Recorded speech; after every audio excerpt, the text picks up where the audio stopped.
The young man the Hart family had sponsored, Simon, had just been accepted into graduate school. He posted about it on social media, detailing his inspiring path from a remote village to the city, and he seemed ecstatic. The post included a picture of him with my wife, Clara. The caption read, "My benefactor, my support, the most unique person in my life." He also mentioned her academic position. "Isn't she M University's youngest master's advisor? Becoming an academic supporter for her is definitely a way to show gratitude, right?" Simon had even pinned his own comment at the top of the post. "Thank you everyone for the blessings. I'll try to graduate with an extra certificate." I stopped for a second and continued scrolling to his most recent update. This one featured screenshots of his thesis, specifically the full acknowledgement section. Every single sentence was dedicated to Clara, praising her for late-night guidance and patient encouragement. I found myself staring at those screenshots for a while. I recognized the content because I had seen that same paper on Clara's computer. She had told me that this particular paper was extremely important to her. I remembered staying up late to help her review it, even though I had a fever at the time. It never occurred to me that I was essentially helping her build something for someone else.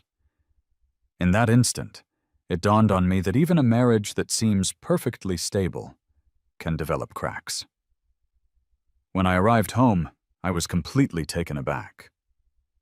A young man with tidy short hair was standing in our kitchen, busy cutting fruit. He was wearing my slippers. When he noticed me standing there, I saw a brief flash of annoyance in his eyes, as if I was interrupting him, but it vanished almost immediately. "Leo, I've seen pictures of you. You look even better in person," he said. He walked out of the kitchen holding the plate of fruit, acting perfectly at home and showing no signs of awkwardness at all. My wife, Clara, was sitting on the balcony with her laptop. She was so focused on her work that she hadn't even noticed I was home. My academic exchange trip wasn't scheduled to end until the day after tomorrow, but I had completed my responsibilities early and decided to come back ahead of schedule. "Leo, I'm Simon.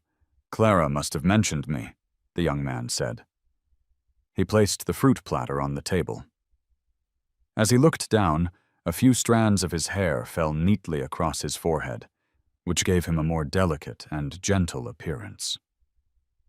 "I've been trying to write my thesis for the last few days," he explained, "but the dorm is just too noisy, and I haven't been sleeping well. Clara was kind enough to let me stay here for a few days. Please don't worry, Leo. I'll take care of all the chores. You can just focus on work, and I'll make sure Clara is well taken care of." I frowned. Clara had brought someone home just because his dorm was noisy? That was difficult for me to believe. Clara and I had known each other since we were kids, and she wasn't the type of person to lose her sense of boundaries because she felt sorry for someone. I had agreed to marry her precisely because we understood each other so well and were on equal footing. Even if our marriage didn't end up as a passionate love story, we at least wouldn't become a couple filled with resentment. Besides, in many marriages, simple suitability is often more important than being deeply in love. Clara is intelligent, attractive, comes from a good family, and has no real vices. Our families are business partners, so while it wasn't exactly a dramatic, made-for-TV arranged marriage, our union was complementary in many ways. As a life partner, there really was no better choice than her. Of course, our connection was based on more than just calculation. We genuinely liked each other. I still get a twinge when I remember the time she mistakenly thought I was going on a blind date. She hurriedly flew back from an overseas academic conference, showing up at my doorstep. The normally calm and collected Clara appeared completely frazzled. Her hair was a mess from the cold wind, her coat was wrinkled from her anxious rush, and her eyes were red and tired, as if she hadn't slept in nights. "Leo, if you ever decide to get married, can we get married?" she asked. I was standing in the doorway holding 2 large bags of trash, completely stunned. Clara is a typical science-minded person. She isn't very good at expressing her feelings and had never explicitly told me she liked me. Even her attempts at comfort could be awkward. Back in school, she would mock me if I lost the top academic spot, poking me in the forehead and saying, "You're so dumb. Make sure you catch up next time." Then she would grab my paper and start explaining my mistakes. It never occurred to her to intentionally score lower just to make me feel better. We eventually got married, a natural progression, and everyone considered us a perfect match. I remember the night before I left for my overseas exchange. After we were intimate, she nestled against my neck and said, almost playfully, "Leo, let's have a baby." I softly agreed. If nothing had gone wrong, we should have been together for the rest of our lives. But now, that future seemed a bit uncertain. I walked into the house with a straight face, stepping directly onto the floor in my loafers. "Hey Leo, I just mopped this morning. Aren't you going to change your shoes?" Simon exclaimed, covering his mouth. His voice finally got Clara's attention. I glanced at him coldly. Slippers are personal items. I don't like wearing slippers that other people have worn.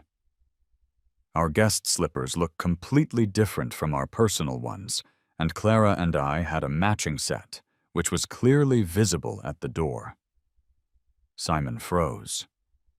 He probably assumed that because he was sponsored by the Hearts and Clara had invited him, I would just let it go, even if I was upset. He didn't expect that I simply didn't care about those social pretenses. He quickly took off the slippers and placed them in front of me, sounding flustered. "Sorry, at my home, several of my brothers and I all share one pair of slippers. I didn't realize you had so many rules, and I've never seen such nice ones before." Clara came in from the balcony holding a mug, and Simon looked at her, his eyes full of unspoken distress. But the woman he viewed as his protector didn't seem to notice his signal. When Clara saw me, a soft light appeared in her normally indifferent eyes. "You finished early. Why didn't you tell me? I could have picked you up." I casually threw my briefcase onto the couch, but before I could speak, Simon's choked voice interrupted. "Sorry, I think I made Leo angry. I didn't know I couldn't wear his slippers. How about I buy a new pair to replace them?" Clara glanced at him, then turned her attention back to me. "This is Simon. I've mentioned him before. He just got into graduate school, and his dorm situation isn't great, so he's staying here for a little while."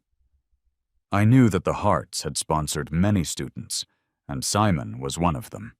He reportedly had several siblings, and as the oldest, he would have likely been forced to work right after high school like his brothers if it weren't for the Hearts' help. I understood that. What I didn't understand was why, during the month I was away on business, he had moved into my house and was wearing my slippers. "Leo, I'm just an ignorant guy from the country, so please don't be mad at me. Just teach me what to do once we're living together." From the country? Planning to live together? I almost laughed. "Then why are you using my hair gel and cologne? I remember leaving those in the master bedroom. Even if you don't have such rules back home, didn't school teach you that you shouldn't touch things that don't belong to you?" I scoffed and threw the slippers he had worn into the trash. We had 4 pairs of guest slippers in the shoe cabinet, yet he had chosen the matching pair that Clara and I share. Clara frowned slightly and said in a helpless tone, "We can just buy new ones after dinner. They're only slippers." I flatly refused. "I've been awake for 15 hours. I don't have the time or energy to go out just for a pair of slippers." Clara opened her mouth but didn't say anything. The tension in the room was obvious. Simon weakly apologized again. "Sorry, Leo. I'll clean the floors and buy new slippers." I cut him off. "We have a robotic vacuum. Don't act like you're taking on some great burden in front of me." I walked straight to my room, hearing muffled crying sounds behind me. When I finished freshening up and came out, Simon was gone, having left with his suitcase. Clara was sitting on the couch with her eyes downcast, her profile looking calm. "Are you upset?" she asked. "What is the reason you're upset? When we got married, we agreed to communicate. We said we would speak directly to clear things up. That way, we could save time and avoid misunderstandings and distrust. We didn't want to test our relationship with the silent treatment." I was blunt. "Clara, bringing a young man home to stay doesn't seem like something you would do." She chuckled, covering her mouth as her eyes softened. "Are you jealous, Leo? I thought you didn't care about me." Sweet words are nice, but that wasn't the answer I was looking for. "He's just a student sponsored by the Hearts," she explained. "He was having issues with his dorm and his social life, so he needed to stay somewhere else for a while. The places my parents suggested were either too far away or weren't ready for a guest." I smiled wryly. "Clara, without the Hearts, without you, would those issues still be problems? Excuses about not liking the dorm or being afraid to talk to roommates don't sound like things a kid from an underprivileged background would say. Plus, he's 27, not 17. He took 2 extra years to finish his undergraduate degree and 3 years to get into grad school. You might believe those reasons, but I don't. Those social media posts and comments make his intentions perfectly clear. Anyone can see it." She leaned against me, resting her head on my shoulder. "I've been so tired. I can't sleep well when you're not around. Clara needs Leo. You have to believe me." I thought about it for a moment and nodded. If 2 decades of friendship could be shaken this easily, then why would I have chosen Clara in the first place? I've always believed she's a good person. Even without passionate love, she wouldn't do anything dishonorable. The next day, I drove to the lab just like always. She still prepared my morning coffee and packed vitamins and fruit for me. Things seemed to be mostly back to normal. During my lunch break, I checked my phone. My feed showed Simon's latest video. The caption was, "I must fly like a bird to my mountain, thanks to my goddess." The first photo was of my favorite book, the one I used to ask Clara to read when we first got married. Yet the copy she had given to Simon had the author's signature. With a trembling hand, I kept scrolling and saw screenshots of a chat between Clara and Simon. Clara. Don't sweat the small stuff. Clara. If you're feeling down, spend more time at the lab. Your energy shouldn't be wasted on trivial things like slippers. Simon. Then why can someone else waste it? Clara. I can't control others, but I won't let you waste it. Simon. Haha, I'm honored, at your command. I mindlessly scrolled through the comments, feeling the blood drain from my face. It made me think, should I go for my master's now? Don't get your hopes up. Most advisors are like mine. They can't go 3 sentences without critiquing my thesis. It's definitely original. In a daze, a colleague handed me a list. Leo, here's the list of students selected for the M project group. Do you want to see it? I nodded, signing my name absent-mindedly. This was a collaboration between our lab and M University. The team at M University wanted us to give some of their students a chance to join our project. Our team had agreed to let them send us applications so we could screen them. We figured maybe 10 students would get a chance. That night, I drove home, and Clara had already made dinner. I slipped on the new slippers she had bought and placed my phone on the table in front of her.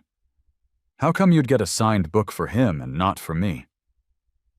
She doesn't use social media much and prefers calling over texting, so I had to show her how Simon was interpreting her every move and how others were viewing their relationship. Her eyebrows furrowed tighter and tighter as she read. She put down her phone and said in a serious tone, I understand. Clara explained that the book was a gift for all the students, not just for Simon. She said I didn't get one because she thought I liked the book itself more than the people involved. As for Simon, she said she would handle it. I looked at her and nodded gently. All right, I trust you, for the last time. The following days moved forward smoothly, and the projects at the lab were getting on track. Just before I was about to dive into a long period of overtime, I got a call from Clara. Clara, who usually loved cooking at home, surprisingly wanted to take me out for a dinner date. I looked at the empty lab and happily agreed. It was that familiar old restaurant, the one Clara and I had been going to since high school. They make the best pickled dishes in the city. Just as we sat down, a familiar figure appeared nearby. It was, of course, Simon. He was carrying a tray, serving water, and taking orders from guests who had just arrived. When he saw us, or more accurately, when he saw Clara, his eyes welled up with tears. They fell uncontrollably, dripping onto the device he was using to take orders. I shook my cup gently, looking down without saying a word. Clara glanced at him, and she couldn't stop herself from frowning. Did the Hearts stop sponsoring you? Simon took a deep breath, trying hard to control his emotions, though his voice still trembled. I really appreciate Auntie and your care and help, but from now on, I'm going to manage and work my way through college myself. He sneaked a quick look at me, speaking with a touch of defiance. That way, I won't upset Leo. I lifted my head and looked at him coldly. You want to work your way through school? With your qualifications, you could find a tutoring job or work as a teacher at an agency. There are plenty of ways to earn money, but you chose to be a server at a place we go to all the time. I have no idea what you're trying to pull. Simon looked like a cat whose tail had been stepped on. He quickly tried to explain. It's just a coincidence. Clara took me here once, and I saw they were hiring, so I thought I'd earn a bit more money. I smirked. Earn money? With your status as a graduate student from MIA. University. Isn't there any job that pays better than being a server? A student should act like a student, with clarity in their eyes instead of obvious schemes. He suddenly stopped what he was doing and choked up. Leo, not everyone can talk so confidently and act so courageously like you. I'm from the mountains. I'm not good with words, I barely knew I shouldn't share slippers with others, and I'm terrified of dealing with people. To me, a job is a job. Whether you're earning money in a fancy lab or I'm working here, it's all just work. I know you look down on me, but you don't have to keep humiliating me. Clara turned her head and looked at me casually. Leo, don't corner the kid. Simon stood there, trembling next to Clara. He bowed to me with what looked like genuine sincerity. I'm sorry, Leo. I shouldn't have flaunted Clara's kindness everywhere, and I shouldn't have upset you. I formally apologize, and I'll delete all the videos. And please, stop making things hard for me. I was confused. How have I made things hard for you? Simon glanced at Clara with a look of grievance. The project at your lab. I applied for it too. I know you don't like me, but I've really worked so hard. Why did you take away my chance? It suddenly hit me. Today's little drama was all about this. Recently, the selected students from M University had been joining the lab. And by pure coincidence, out of Simon's 4 roommates, the other 3 had all been accepted. When they returned to school, they couldn't stop talking about our lab. The lab with the largest funding in the province. Mom and Dad, I've made you proud. Oh, it makes all the difference where you're working, whether it's a gold or diamond nest or just a doghouse. The food here is just too good, and they give you so much for free. The highlight of my resume. I heard a family member of our teacher works there. Leo, who's training us, is incredible. He's so young and talented. The only men I admire this much are Daniel Wu and him. I had checked all the selected students' resumes, but Simon's had never come to me. I immediately got the colleague in charge of selections to send me Simon's resume and glanced at it. Sometimes, instead of questioning others, you should ask yourself why. Clara looked at me silently, her eyes calm. I knew she was upset. Leo, don't joke around with someone's future. I paused for a second, finding the situation a bit funny. I was laughing at how I had never really understood her all these years, and laughing at how she had never really known me either. Otherwise, why would she choose to believe someone else over me? Seeing Clara stand up for him, Simon started crying even more. I know it's my fault. It's all my fault. I didn't mean to blame you. Whether I get into the lab or not is just up to you. I stopped him. I don't have that kind of influence, and even if I did, I wouldn't waste it on you. Clara didn't seem to believe me. I checked. You're the project lead. But I know it's a joint decision, so I won't interfere. But today, you pushed him too hard. I gave a small snort. I pushed too hard? Out of respect for you, I accepted his resume even after the deadline. But can a student who hasn't even passed their Level 4 English exam have the basic ability to read English literature? Or should I show you the other students' resumes? Simon glanced nervously at Clara, worried that she might think it was his fault. You know, I just can't get along with my roommates. They didn't even tell me about this project, and by the time I found out it was too late, he said, almost laughing in disbelief. How can someone blame others for everything? As far as I know, the recruitment announcement for this project was posted everywhere at your school. If you didn't notice it, that's on you. Why should your roommates be obligated to tell you? But I have a thesis, Simon defended himself, a bit of determination in his eyes. And its quality is better than even those of my senior classmates. I nodded. Oh, a thesis is definitely important. But when you had me suggesting over 30 changes just in the first 3,000 words, is that really something to boast about? Ironically, the thesis he was so proud of was the one I had stayed up all night to revise for Clara. The meal fell apart. Or rather, it never even happened for me. When I left the restaurant, Clara chased after me and grabbed my arm. He's just a student, Leo. You didn't have to humiliate him in front of everyone like that. I pulled my arm away and looked at her coldly. And what about you, Clara? When you accused me of targeting him in front of all those people, did you ever stop to think about how I would feel? In the 3 years we've been married, or really in all the time we've known each other, have we ever had a fight like this about someone who doesn't even matter? The answer, of course, was never. So why is it happening now? Leo, he's my student, she insisted. And how is that my problem? Clara didn't come back home that night.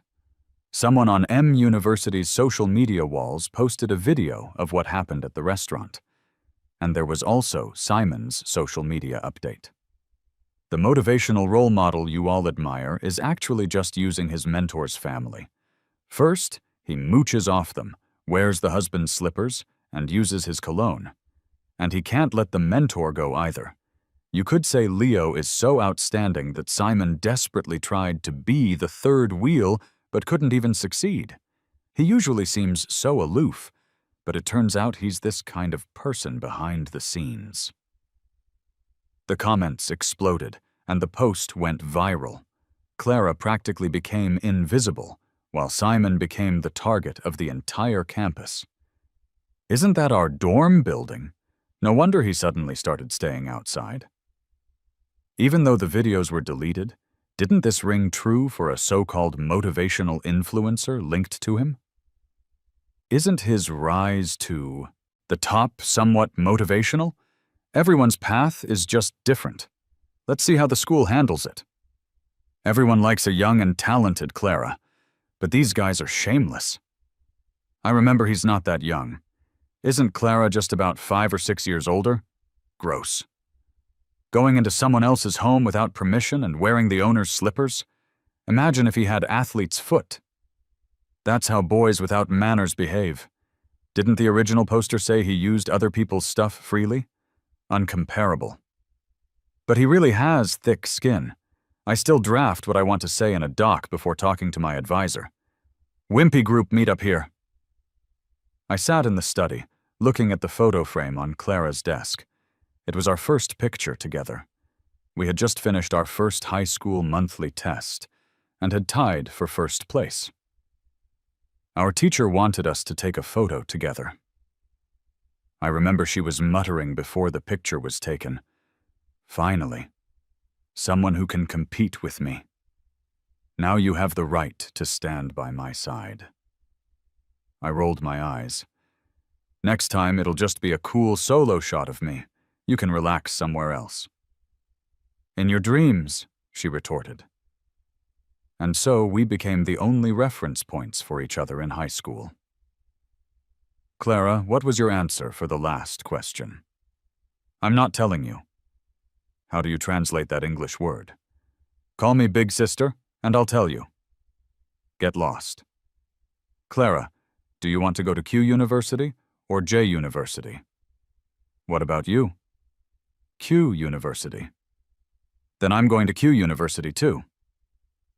After our scores came out, I went to the US and she went to the UK. We would meet up every year, argue every time, and always be there for each other. Finally, as everyone had hoped, we became a strong pair. Suddenly, my phone started vibrating like crazy. It was Clara. The moment I answered, she was crying. Leo, how could you ruin a boy's future like this? He's just a student. Are you trying to ruin his life? He didn't even do those things. Facing Clara's groundless accusations once again, I felt incredibly calm. But why did my chest hurt so much? It felt like I was about to suffocate. What happened? I asked, trying to keep my voice steady. Stop pretending. I'm actually starting to wonder if I chose the wrong person 3 years ago. With a sharp sound, my hand shook slightly, and the picture frame crashed to the ground. It shattered. Maybe it wasn't just the frame that was broken. For a matter that she usually wouldn't even bother to send a text about, Clara went out of her way to open a social media account. She appeared in a video, looking as calm and collected as ever. Simon and I have known each other for a long time. I welcome anyone, including him, to apply for my postgraduate program. He has visited my home, and he often visits my parents. The reasons aren't up for discussion, but it's all normal interaction. He wore the wrong slippers because no one ever taught him these things, just like not knowing to use a sukyum, serving spoon when dining, or to stand on the right side of an escalator. As for his test scores and academic abilities, everyone has their own timeline. I believe my student will bloom one day. Clara always had this ability. In just over 3 minutes, she had completely turned the situation around. Overnight, everything changed. I can't believe they bullied a boy like this. Besides the wife, who else could have done something so low? The boy freely admitted that he was supported. Clara is like a life-saving benefactor to him. Sometimes delivering local specialties or cooking a meal is just a normal way of showing care, especially in our hometown. And who else but someone in the household would know about wearing the wrong slippers? It had to be the wife. So gross. I heard this guy, Leo, works at the coolest lab and comes from a wealthy family. He even took that freshman's spot in the project group. What? A rich kid pushing around the working class? Someone should look into this. If switching majors means I can't do related internships, then what about all of us students who switch majors? Are we just paying tuition to the country for nothing? In just half a day, all of my personal information was dug up and posted online. Someone challenged my workplace about my qualifications and my thesis. Even my mom's company got a call from the tax office saying they had received a bunch of real-name reports against her. Since that day, Clara hadn't come home.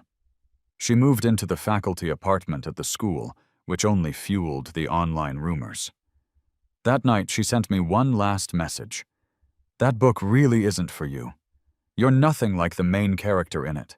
Simon is more like him." For a moment, my nose stung.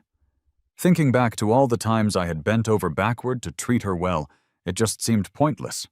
Clara was really awful to me. Simon's number of followers doubled, and he continued to play his inspirational influencer role. He even started getting endorsements, with Clara sometimes popping up in the background of his videos.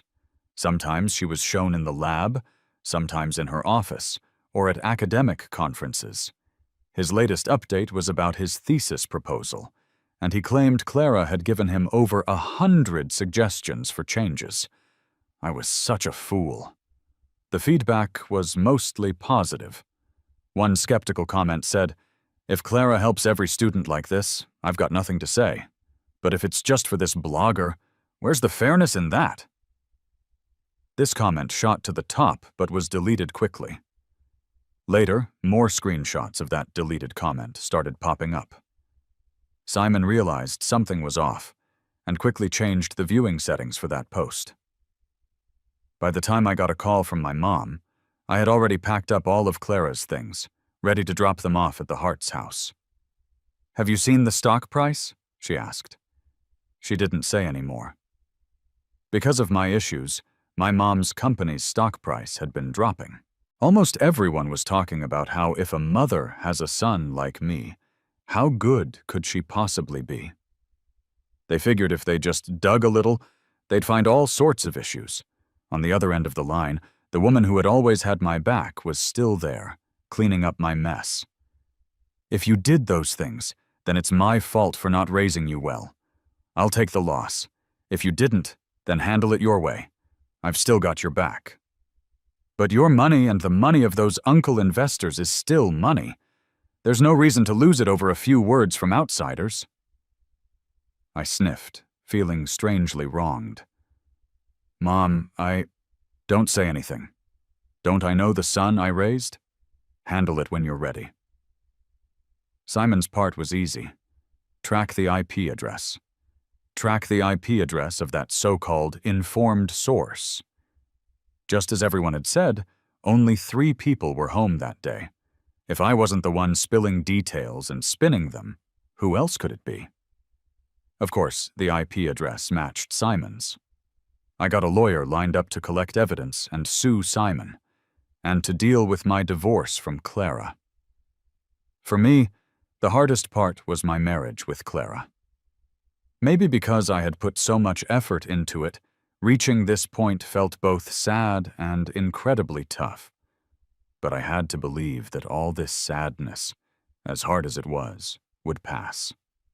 On Clara's mom's birthday, which is a kind of high society gathering in our city, Simon strutted through the Hart's Hall in a high-end suit. Everyone could see the outfit was expensive. Even the brooch he was wearing matched Clara's. He was all smiles, going on about how the Harts and Clara's mom were like family to him, and how the Harts were his anchor in this city. When he passed by me, he greeted me as if he had just noticed I was there. Leo, Clara already apologized for you. This suit was a gift from her, you know. We had to spend a lot of time getting it altered.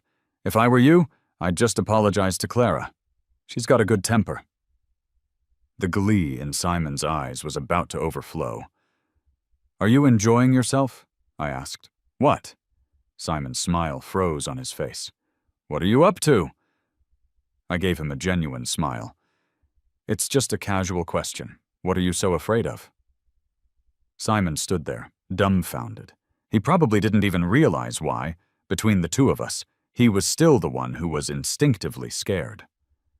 Clara's mom hadn't been in a cheerful mood from the start. Before the dinner began, I had told her I wanted a divorce. To avoid affecting our family's business relationship, I had waited until after her birthday. If our divorce could be handled smoothly, that would be ideal. If she refused, Clara's mom might need to persuade her. After all, taking it to court wouldn't be good for me, her, or our companies. She tried to talk me out of it for a long time, but I wouldn't budge. You see what's happening today? If it were your son standing here, you'd support a divorce too, right? Clara's mom opened her mouth, but no words came out. She just sighed heavily. I've watched you grow up, Leo. Clara did you wrong. By the time Simon swung by with champagne for the third time, proudly strolling past us, my friend Mark couldn't hold it in any longer. Is this the jackass who's aiming to turn the Hart's home into his own nest and Clara's grandma into his own granny? Mark has known me since we were in diapers. He was wearing an expensive cologne and has a mouth as sharp as a dagger. Clara just had the flu recently and ran a fever. Did it blow a fuse in her head or something? She's short-sighted, not blind. Look at our Leo, isn't he handsome? Just check out those eyes. 2 of them, just the right amount. I lowered my gaze.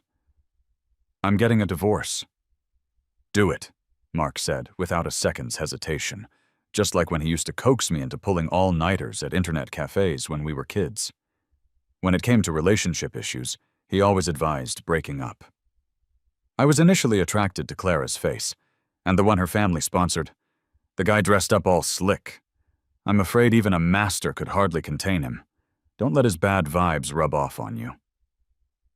I couldn't help but chuckle, glancing at Clara from the corner of my eye. She had been standing nearby throughout the entire banquet, her lips pressed tight in a cold expression. She was waiting for me to give in, but that wasn't going to happen. Where she stood, who she stood with, whether it was at the dessert table or on the staircase, how well her outfit matched her accessories, none of that concerned me anymore. Before the banquet was over, Mark and I drove off. I left the divorce papers in her room, along with all the things she kept at my place. Our home was a premarital purchase of mine, located close to my work. We had moved there after we got married, and now the market was at its peak, so selling it was a win-win. When Clara came out of the bathroom, Leo was already gone. She hurried off without even saying goodbye to her mother, driving away. Simon chased after her, his normally crisp suit looking a bit disheveled. He almost tripped, his eyes red as he watched the black car disappear, his face full of unwillingness. Clara, frustrated, honked her horn while trying to call me, only to find that she was blocked. Just this once, she had wanted to teach me a lesson.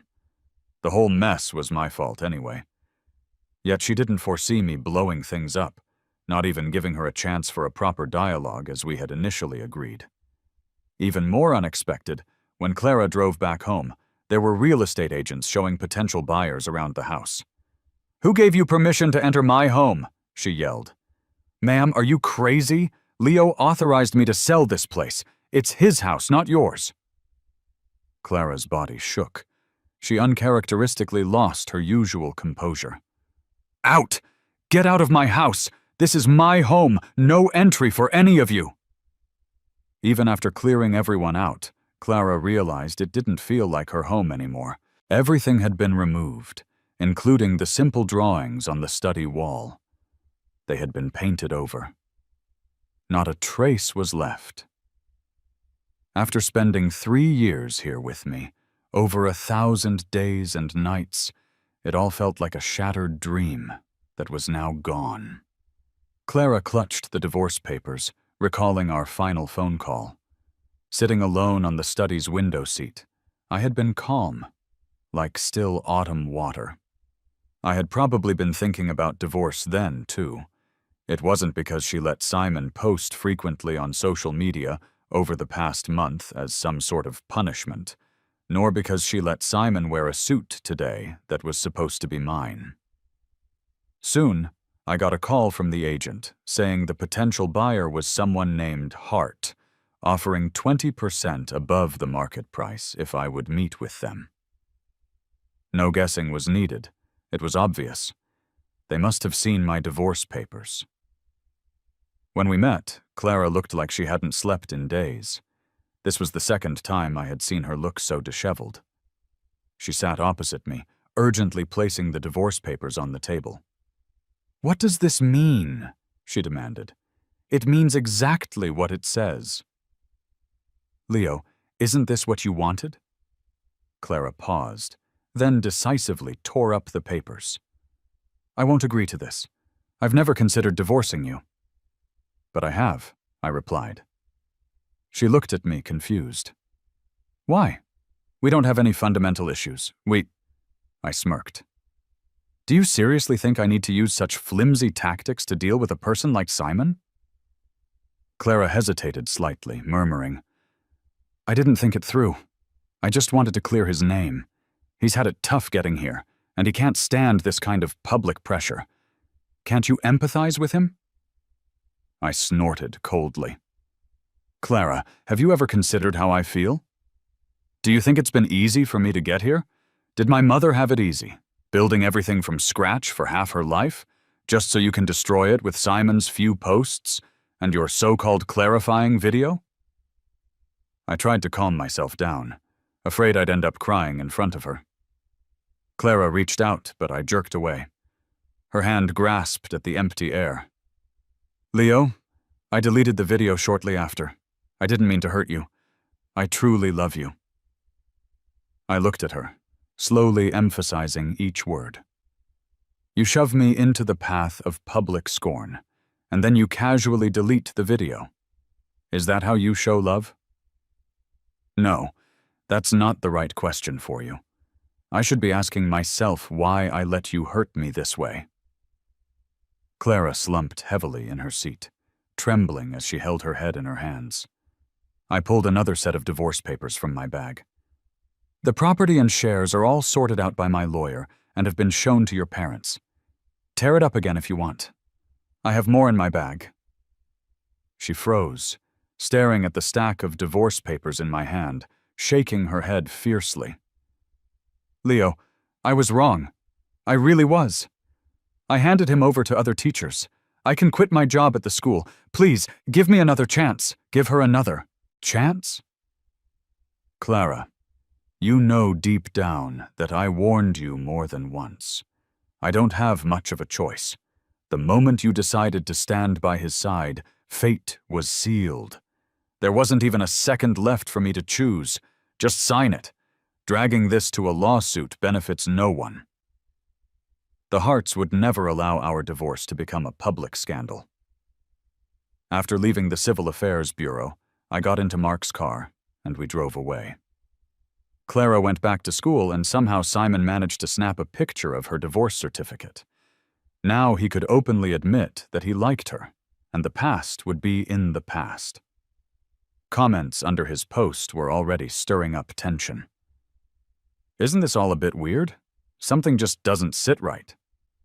Mark glanced at the latest video, not even bothered to curse. "That pixelation is as good as none.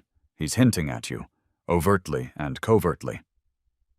I lowered my gaze and dialed a number. "Simon, let's go ahead and file the lawsuit. Demand compensation for the losses your team calculated and a full public apology." In less than an hour, the comments under the video shifted completely. "I can't even comment. Don't recommend me this kind of blogger again. My account gains 1 million views each time, and I'm fed up. Oh my God, claiming to be an inspirational blogger while aiming to be someone's mistress?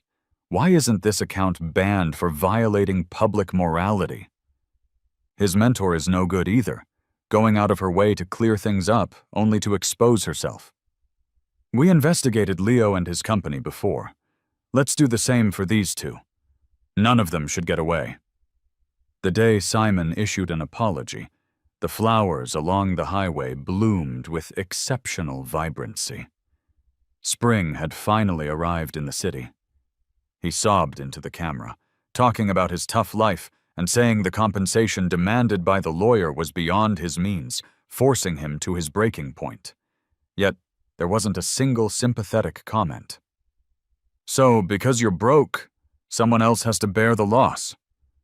If you knew this would happen, why did you do it in the first place? You think just shedding a few tears will solve everything? Glad to see everyone's awake to this now. Hurry up and pay. No way. Can you really think they'll let him actually pay this much? Mark casually drove with the flow of traffic, seemingly seeing through everything. I bet in a few days your company's PR will step in, playing the reasonable card, saying you've learned a hard lesson. Then the company stock will bounce back up. That's quite the calculation, isn't it? A few days later, I ran into Simon at the lab entrance. His face was cold. When he saw me, he didn't even bother to hide the hatred in his eyes. I knew you a decade ago, he said, smirking self-deprecatingly. I really hate this place. Summer is always so stuffy. That year, my dad and I were carrying eggs, both of us wearing shoes with holes in them. Those were my best shoes. We stood at the Heart's entrance, waiting for ages. That was the first time I saw Clara. I hoped she'd say something to me, but all of her attention was on you. I took a step back without making it obvious.